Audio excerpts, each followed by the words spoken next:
Okay okay role विचारा Mahendra sir.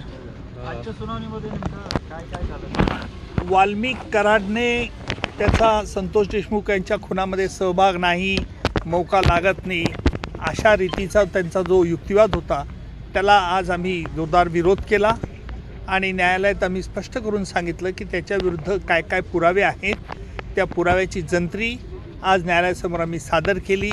त्याचप्रमाणे कटाचा सूत्रधार हा नेहमी पडद्यामागे असतो आणि आपल्या कठपुतल्यांच्या मार्फत तो दुष्कृत्य करत असतो किंवा ॲक्टिंग करत असतो.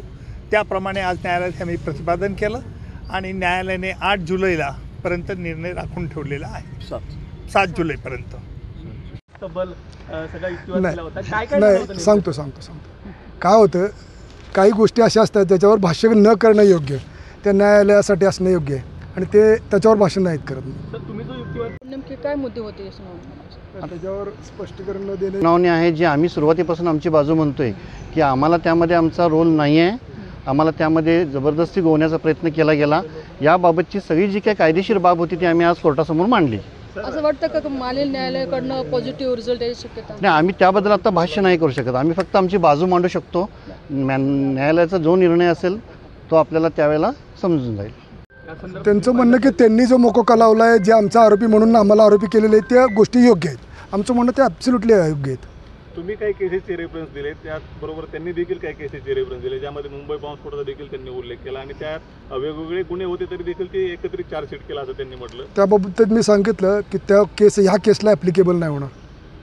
का ॲप्लिकेबल उदाहरण म्हणून होतं. उदाहरण होतं ते. मुख्य सूत्रधाराबाबत देखील तुमच्यावरती केलं होतं. त्यांनी म्हटलेलं आहेच, पूर्वीपासून त्यांची हीच केस आहे की वाल्मिक कराड हे मुख्य सूत्रधार आहेत. आमचं म्हणणं असा कुठलाही पुरावा नाही आहे. पुरावा कायदेशीर नक्कीच नाही आहे. अर्थ लावला तर तुम्ही लावलेलाच आहे, अर्थ पुरावा नक्कीच नाही आहे. कोल्हापुरातील बाल हत्याकांडाचा देखील संदर्भ देण्यात आला आहे. नाही, ते एकाच उदाहरण म्हणून त्यांनी म्हणून उदाहरण होतं फक्त, त्याचं काही रेफरन्स इथं नाही आहे. त्यावर त्यांचं म्हणणं असं की एकत्रित करता येईल. आमचं म्हणणं करता येईल हा अधिकार कोर्टाचा आहे, पोलिसांचा नाही. आज फक्त डिस्चार्ज ॲप्लिकेशनवर चर्चा झाली. डिस्चार्जवर चर्चा झाली जप्त करण्याबाबत कुठली नाही, त्याच्यावर त्यासाठी वेळ आज नव्हता मिळाला मेहरबान कोर्टाला, त्यामुळे ते पुढच्या तारखेला केले तर ते पुरेसे नाही आहेत आणि मोकोका डिस्चार्ज करावा. काय नेमके मुद्दे होते? कायद्याच्या तरतुदींची पूर्तता नाही आहे असं आमचं म्हणणं. मकोकासाठी जे लागतं त्या कायद्यांची पूर्तता झालेली नाही आहे आणि ते नसल्यामुळे मकोका लागू शकत नाही असं आमचं मत आहे. याबरोबर तुम्ही जे इतर जे 2 गुन्हे आहेत, खंडणीचा असेल आणि ॲट्रॉसिटीचा असेल, ते देखील केज येथील न्यायालयात कायदेशीर बाजू मांडली त्याबाबत की त्या 2 केसेस इथं मांडता येत नाही असं आमचं म्हणणं. त्या 2 केस एकत्रित पोलिसांना अधिकार नसलेलंच आमचं मत आहे. पोलिसांना असे अधिकार नाही आहेत एकत्र क्लब करायचे. याबरोबरच म्हणजे वाल्मिक कराडच्या संदर्भात इतर जे गुन्हे आहेत त्या गुन्ह्यात आणि त्या गुन्ह्यां सुदर्शन घुले यांचा कुठलाही संबंध नाही असा देखील तुम्ही युक्तिवाद केला. ही वस्तुस्थिती आहे. सुदर्शन गुन्ह्यांवर जे काही गुन्हे आहेत त्याच्याशी वाल्मिक कराडांचा काहीही संबंध नाही इतर आहे. आरोपींच्या ही वस्तुस्थिती आहे, ती फक्त आम्ही प्रकर्षानं मांडली.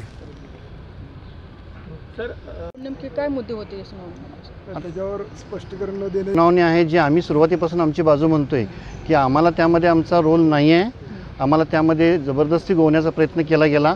याबाबतची सगळी जी काही कायदेशीर बाब होती ती आम्ही आज कोर्टासमोर मांडली. असं वाटतं का मालेल न्यायालयाकडनं पॉझिटिव्ह रिझल्ट याची शक्यता? नाही, आम्ही त्याबद्दल आता भाष्य नाही करू शकत. आम्ही फक्त आमची बाजू मांडू शकतो. न्यायालयाचा जो निर्णय असेल तो आपल्याला त्यावेळेला समजून जाईल.